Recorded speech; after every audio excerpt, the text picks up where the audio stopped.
बिस्मिल्लाहिर्रहमानिर्रहीम। अस्सलाम वालेकुम। मैं हूं एहसन खान और मेरा YouTube channel sir Ehsan Khan पे आपको खुश आमदीद।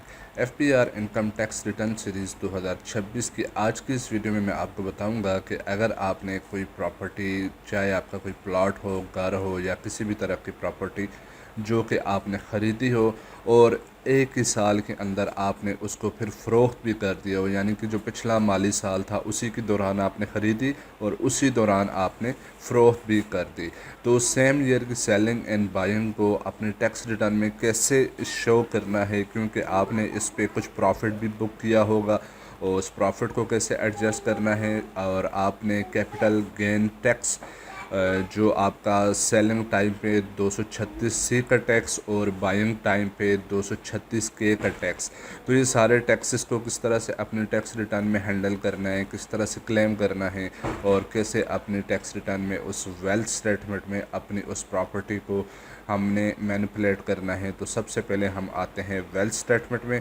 और यहाँ पे पर्सनल एसेट्स एंड लायबिलिटीज़ के पोर्शन में आते हैं और यहाँ पे आपको इमूवेबल प्रॉपर्टीज़ नज़र आ रही है। यहाँ पे आपने प्लस सेक्शन पे क्लिक करना है।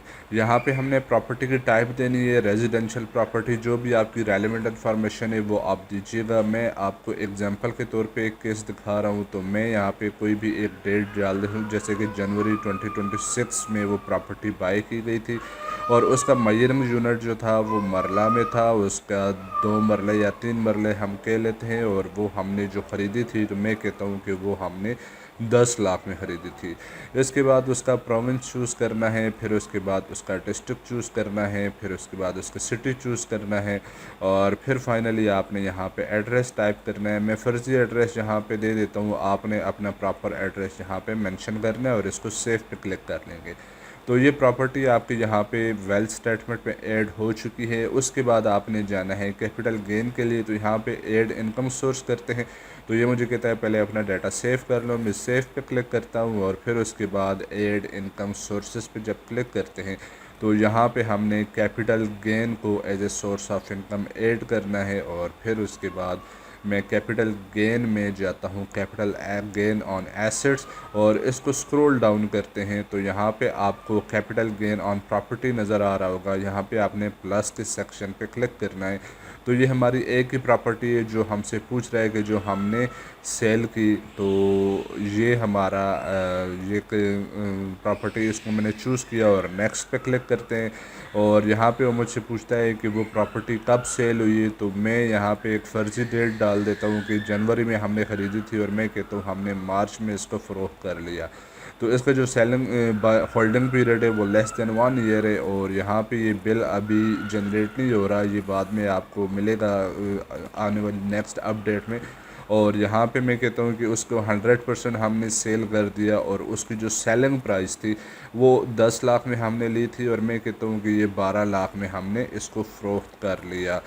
और फिर इसके बाद मैं अपडेट करता हूँ तो ये हमारा आ गया कैपिटल गेन का पोर्शन। और इसको मैं जब कैलकुलेट पे क्लिक करता हूँ तो ये इसने टैक्स कैलकुलेट करके मुझे बता दिया कि इसमें जो कैपिटल गेन आया वो 2 लाख का है और इसके ऊपर 30,000 रुपये का जो मैंने टैक्स चार्जेबल जो कि हमने पे करना है।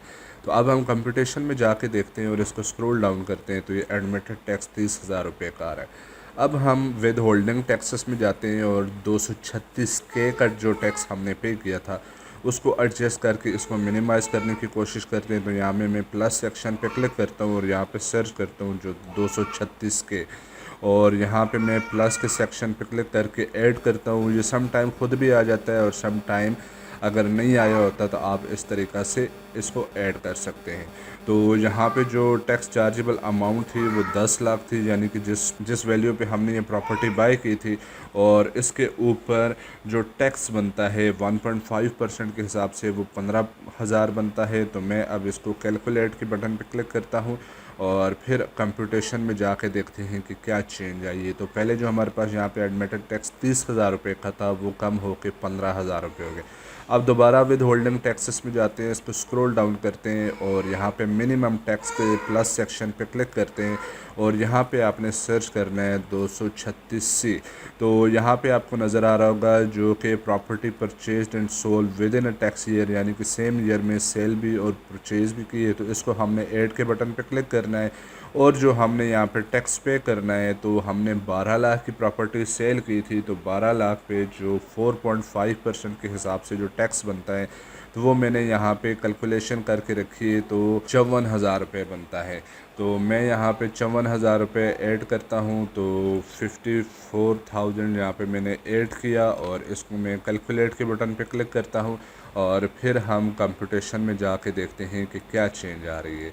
तो अब अगर हम देखें तो यहाँ पे हमारा रिफंडेबल 15,000 आ रहा है। अब इसमें थोड़ी सी एक आपने चीज़ अंडरस्टैंड करनी है कि हमने जो टैक्सेस पे किए थे, तो बाइंग प्राइस पे हमने 15,000 रुपये पे किया था, फिर सेलिंग प्राइस पे हमने 54,000 रुपये, तो टोटल बनता है 69,000। अब 69,000 ये हमने पे किया था और हमारा जो 2 लाख का कैपिटल गेन था इस पे बनता है 30,000 रुपये। और अगर डिफरेंस देखा जाए तो ये तो ज़्यादा बन रहा है कि अगर हम देखें 69,000 में से माइनस करते हैं 30,000 रुपये, तो ये हमारे पास होना चाहिए 39,000।